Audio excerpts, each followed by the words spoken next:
नमस्कार दोस्तों, नवरात्रि में कन्या पूजन से मिलते हैं ये अनोखे फायदे। जानिए इनके बारे में। धर्म में नवरात्रि एक प्रमुख त्योहार है।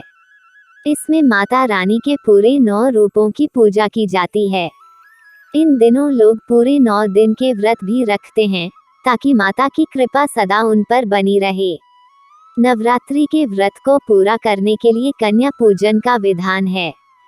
कई लोग अष्टमी तो कई लोग नवमी के दिन 9 कन्याओं को भोजन कराते हैं और फिर अपनी श्रद्धा अनुसार उपहार देते हैं। अगर आप इस बार कन्या पूजन करने जा रहे हैं तो यहाँ हम आपको बताते हैं कि नवरात्रि में किस उम्र की कन्या का पूजन करने से क्या लाभ मिलता है। 2 से 10 साल की कन्याओं का पूजन। देवी भागवत में इन 9 कन्याओं को देवी दुर्गा की साक्षात प्रतिमूर्ति माना गया है। इस ग्रंथ के अनुसार नव कुमारियां भगवती के 9 स्वरूपों की जीवंत मूर्तियां हैं। इसके लिए 2 से 10 साल तक की कन्याओं का चयन किया जाता है। स्कंद पुराण के अनुसार 10 वर्ष से ज्यादा आयु की कन्या को कन्या पूजन में शामिल नहीं किया जाना चाहिए। बेशक वो भोजन कर सकती है, लेकिन उसे मां के 9 स्वरूपों में नहीं गिना जाता। हर वर्ष की कन्या का अलग महत्व। 2-4 वर्ष की कन्या का पूजन। बात अगर 2 वर्ष की कन्या की करें तो इसे कुमारिका कहा जाता है। इसका पूजन करने से धन आयु और बल की वृद्धि होती है। 3 वर्ष की कन्या त्रिमूर्ति कहलाती है, जिसके पूजन से घर में सुख और समृद्धि का आगमन होता है। वहीं 4 वर्ष की कन्या को कल्याणी कहा जाता है।